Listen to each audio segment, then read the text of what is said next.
Siemaneczko widzowie, z tej strony Godlike.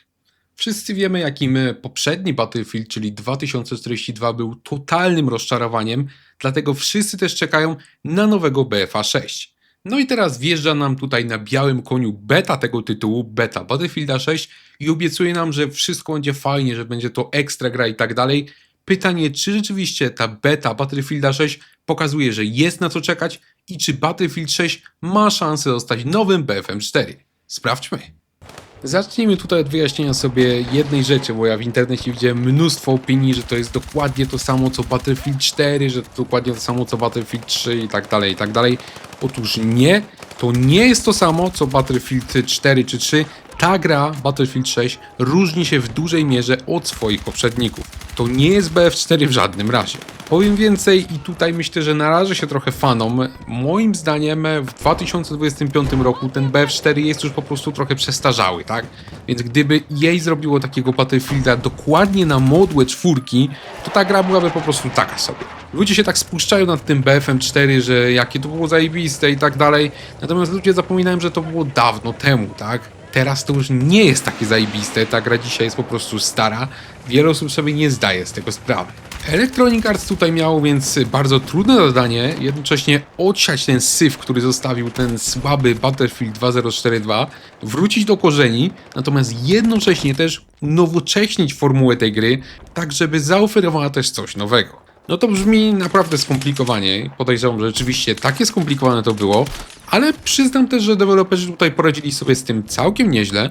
No i po sprawdzeniu już teraz otwartej bety Battlefield 6 zaraz wam to pokażę. Tutaj przy okazji zaznaczam, że grałem na PlayStation 5 Pro przy użyciu myszki zresztą, bo wersja konsolowa normalnie tą myszkę obsługuje, co też jest plusem. Także tak, Battlefield 6 wraca do korzeni, jednocześnie oferuje też coś nowego. Zacznijmy od takiej najbardziej podstawowej rzeczy, czyli walki piechotą. Wzorem Battlefielda 5 mamy tutaj z powrotem normalne klasy postaci, których jest aż 4. Każda specjalizuje się w czym innym. Na szczęście nie ma już tu tych gównianych operatorów znanych z 2042 i bardzo dobrze. Co więcej, ja dla was przetestowałem wszystkie te klasy. Mamy tutaj szturmowca, mamy tutaj inżyniera i chodzi mi tutaj o takiego inżyniera z prawdziwego zdarzenia, a nie takiego przypływającego na pontonie, hehe. Mamy też medyka, mamy też snajpera. No i w takim BF2042 ten snajper na przykład został trochę potraktowany po macoszemu przez tych właśnie spieprzonych operatorów. Tutaj ten snajper wraca do łaski, to ze zdwojoną siłą. Jak ja nie lubiłem tym snajperem grać w tym BF-ie starym, to tutaj jest to naprawdę fajne doświadczenie. Tutaj gra się spoko. Inżynier z kolei ma wyrzutnie RPGów, ma miny przeciwpancerne, znakomicie się nadaje do niszczenia pojazdów. Medyk z kolei świetnie radzi sobie z leczeniem. No ale wiecie co? Jak tak mówią o tych klasach, to pewnie zauważyliście, że ja nic tutaj nie powiedziałem o broni, z jakiej te klasy korzystają, tak? A to dlatego, że żadna klasa nie ma tutaj wymogu broni, nie jest to wymuszone. My możemy sobie korzystać ze wszystkich broni, dowolnie sobie wybierać. Nic nie stoi na przeszkodzie, żeby nasz medyk na przykład biegał ze strzelbą, a szturmowiec miał karabin maszynowy. Przy tym jednak trzeba pamiętać, że klasy mają też określone bonusy do broni, także medyk rzeczywiście może mieć strzelbę, natomiast większą celność osiągnie z karabinem maszynowym, który jest dla tej klasy wyborem domyślnym.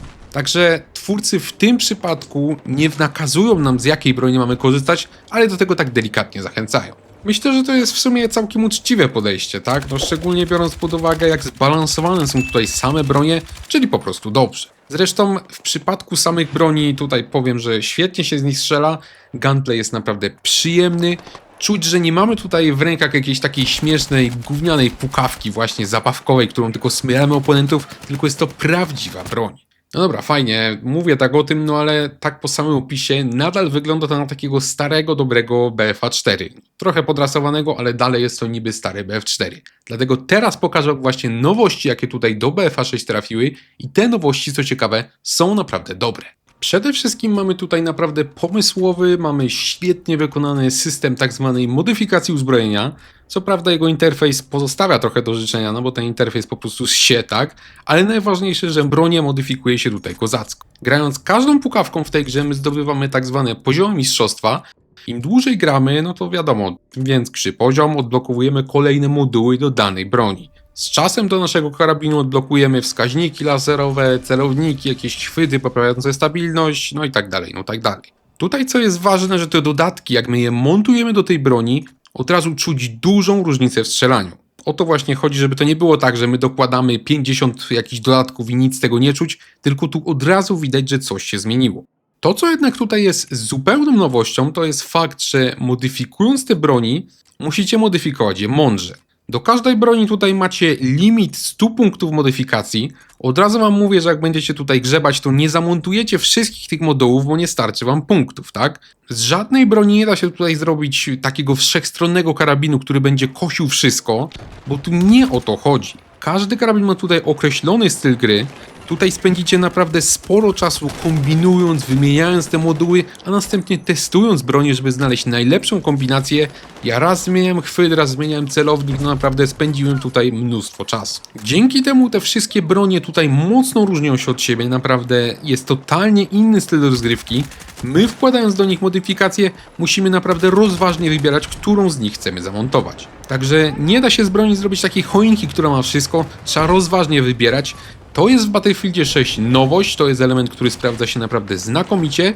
Także modyfikacja, dokonywanie wyborów, to tutaj prawdziwa frajda. Świetny pomysł panowie właśnie z Electronic Arts, o to właśnie chodziło, o takie pomysłowe dodatki. Kolejną nowością jest z kolei system przeciągania i podnoszenia naszych rannych kolegów. No jeżeli jesteście z serią już od jakiegoś czasu, to pewnie wiecie, jak to w grach się zmieniło, tak? Z serii Battlefield. W BF4 mieliśmy taki dość gówniany system podnoszenia za strzykawą. W BF5 dostaliśmy już takie animacje specjalne, to było zrobione znacznie lepiej. Natomiast niestety w najnowszej części, no to znowu wróciła ta gówniana strzykawa. Tutaj mamy coś zupełnie innego, to działa naprawdę świetnie. Może kojarzycie filmy wojenne, jak na przykład Helikopter w ogniu, tak? Tam często są takie akcje ratownicze, że na przykład nasz kolega dostanie, to drugi żołnierz do niego podchodzi, go tam odciąga od strefy walk, stara się pomóc, natomiast my go wtedy osłaniamy. No i dokładnie to samo działa tak właśnie w Battlefieldzie 6. Rannych można tutaj dosłownie łapać i ciągnąć po mapie, jednocześnie ich reanimując. Dzięki temu naszych kolegów, którzy zginęli gdzieś tam na otwartym terenie w grze, możemy odratować po prostu przeciągając ich za jakąś osłonę. To też dodaje rozgrywce świetnego klimatu wojennego. Zobaczcie, ja tutaj nagrałem taki moment z mojego gameplayu. Jesteśmy w zrujnowanym mieście, w zrujnowanym Kairze. Nad miastem lata helikopter bojowy. Mój kolega dostał teraz kulkę, odciąga go drugi żołnierz, natomiast ja w tym czasie odsłaniam ich odwrót, bo przeciwnicy chcą zabić nas obu. Kurwa, no klimat się po prostu wylewa z ekranu, to jest po prostu kino, wygląda to świetnie.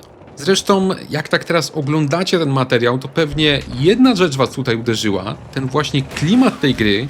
Czujecie, no ten Battlefield ostatni, ten 2042 był taki totalnie bezjajeczny, to było takie no kompletne, sterylne gówno. A tutaj na becie tego Battlefielda 6 mamy zaledwie 3 mapy i te 3 mapy są 1000 razy lepsze niż wszystko to, co widzieliśmy w Battlefieldzie 2042.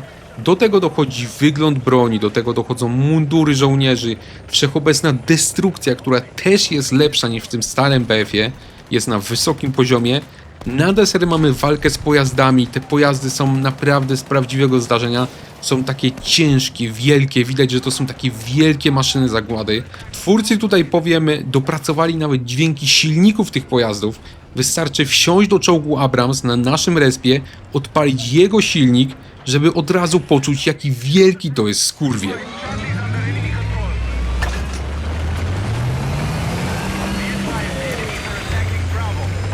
Od razu słychać, jaką wielką moc ma ten silnik, jak on tam trzeszczy. To jest prawdziwa muzyka dla uszu, drodzy widzowie. No i wystarczy, że pogracie godzinkę i już po godzinie tej gry czuć, że twórcy przygotowali tutaj grę wojenną, inspirowaną właśnie kultowymi filmami jak ten Helikopter w ogniu, a nie jakieś zabawkowe gówno z biegającymi żołnierzykami jak ten ostatni Battlefield. Tego właśnie chcieliśmy, to właśnie dostaliśmy. Kurde, o to chodziło i zapowiada się naprawdę fajnie.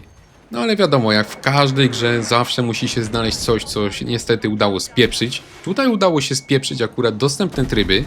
W grze mamy 4 tryby i obecnie 2 z nich są tak, że tak powiem, średnio grywalne. Zacznijmy od tych podstawowych, czyli podbój i przełamanie. One są po prostu świetne, gra się tam znakomicie. W internecie ja słyszałem od ludzi, że podobno mapy tam są zbyt małe. Ja tego nie potwierdzam, moim zdaniem jest tutaj całkiem nieźle. Może minimalnie są troszeczkę za małe, ale myślę też, że troszeczkę ludzie przesadzają. Tutaj jest naprawdę fajnie to zrobione. Myślę, że tutaj twórcy też chcieli uniknąć takiej sytuacji, że biega się po tej mapie i nic się nie dzieje. Tutaj te mapy są fajnie wyważone. Z drugiej natomiast strony mamy dwa inne tryby, to są King of the Hill oraz Dominacja, gdzie my trafiamy na takie mniejsze lokacje i walczymy tylko piechotą.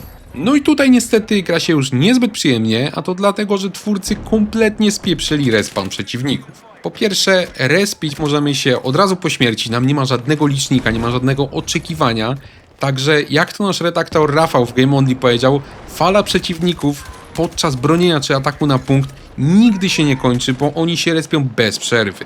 Nie można w ogóle odetchnąć, jak robicie cokolwiek, to jest spieprzone. Po drugie, ktoś tak spieprzył te punkty spawnu, że notorycznie mi się przeciwnicy respili za plecami. Dosłownie bez przerwy. No tak się nie da grać, jak się respisz i po 3 sekundach dostajesz w plecy. Widać, że coś tu jest spierniczone, także to trzeba na pewno poprawić. Na razie polecałbym więc wam zabawę w trybie podboju i przełamania, które tych problemów nie mają. Pewien regres widać też w kwestii pojazdów. Generalnie tymi pojazdami walczy się świetnie, tak? Czuć ich siłę, czuć ich ciężar, natomiast jednego nie czuć, mianowicie nie czuć wysiadania i wsiadania do nich. Jak chcemy wsiąść do jakiegoś pojazdu, to nasz bohater po prostu cudownie się do niego teleportuje, co wygląda komicznie, no i do tego prowadzi też do ciągłych nadużyć. Niestety przez taki system wrogowie mogą błyskawicznie ewakuować się z uszkodzonego czołgu, no bo po prostu się teleportując wewnątrz, albo też mogą po prostu wysiąść i nagle naprawiać go pod ostrzałem, co jest też głupie. Może niektórzy z was nie zdają sobie z tego sprawy, natomiast ten problem właśnie z tym teleportowaniem się do czołgów i tak dalej rozwiązano już w serii, rozwiązano w Battlefieldzie 5. Tam dodano takie specjalne animacje wsiadania, wysiadania, to trwało kilka sekund i w tym czasie można było takiego ziomeczka odstrzelić. Także nie wiem dlaczego w Battlefieldzie najnowszym jest to spieprzone, wystarczyło po prostu zrobić to na modułę Battlefielda 5. Ostatnia sprawa to jest grafika i wydajność, no tutaj chyba bez zaskoczenia, bo chyba każdy Battlefield miał dobry silnik, przynajmniej na konsolach, bo tam na PC czasami różne jaja się działy. Gra tutaj wygląda dobrze, działa również dobrze. Na PlayStation 5 Pro, na którym ja prowadziłem zabawę, do wyboru jest tryb 4K 60 fps, tak na oko, bo tutaj nie ma podanych wartości, mogłem tylko powiedzieć jak to wygląda. Oraz na oko 1440p 120 fps. Na tym ostatnim ja prowadziłem rozgrywkę właśnie przez większość czasu. Graficznie wygląda to ładnie, klimacik jest świetny, rozdzielczość jest w porządku i tak właśnie powinno być, także tutaj nie mam żadnych zastrzeżeń. Na deser otrzymujemy na konsolach obsługę myszki, na której ja zresztą grałem, co też widzicie na materiale. Możecie sobie albo grać padem, albo możecie sobie grać myszką, także w tym przypadku nie ma przymusu. Oczywiście jak gracie na myszce, to nie otrzymacie tego auto-aima, którego macie na padzie, także celować trzeba bardziej samodzielnie. Jak więc wypada beta Battlefielda 6, co o niej myślę i czy ma potencjał? No ja szczerze mówiąc tutaj powiem, że jestem trochę zaskoczony, bo tutaj byłem pełen obaw, ja nie miałem szansy zagrać w te poprzednie playtesty tego BF-a, także dla mnie to jest pierwsza styczność z tym Battlefieldem 6. Naprawdę myślałem, że znowu będzie taki syf, tak, że będzie to znowu powtórka z tego 2042. Z drugiej strony też się obawiałem, że będzie to kopia BF-a 4, który tak jak mówiłem dzisiaj jest już niestety przestarzały. Na szczęście tak się nie stało. Beta udowodniła, że EA-owi udało się nie tylko wrócić do korzeni serii, za co mu zresztą bardzo dziękuję, ale i zaoferować także kilka ciekawych nowości, jak na przykład system modyfikacji broni, który jest strzałem w dziesiątkę i ten system podnoszenia, który jest po prostu genialny. Ja po tych testach wam powiem, że jestem bardzo zaciekawiony tym właśnie tytułem, myślę, że wy pewnie też. Obecnie jeszcze trwają otwarte testy beta, natomiast ja już wyczekuję tutaj październikowej premiery pełnej gry. Liczę, że twórcy poprawią jeszcze parę błędów, dostaniemy naprawdę fajną strzelankę online. Jest to pierwszy Battlefield od lat, który ma duży potencjał. A wy dajcie znać w komentarzach, czy też czekacie na nowego BF-a, albo może graliście już w betę. Zawsze czekam na wasze odpowiedzi i chętnie z wami pogadam. Dziękuję wam za obejrzenie tego właśnie materiału i zapraszam was do obserwowania kanału, bo takie filmy będą się na nim pojawiać regularnie. Bardzo dziękuję również osobom, które zdecydowały się wesprzeć lub godlajka. Dzięki właśnie waszemu wsparciu udaje się zakupić sprzęt oraz gry, które później trafiają na kanał. Bez waszego wsparcia wielu filmów nie udałoby się w ogóle stworzyć. Także dzięki wam bardzo i do zobaczenia niebawem.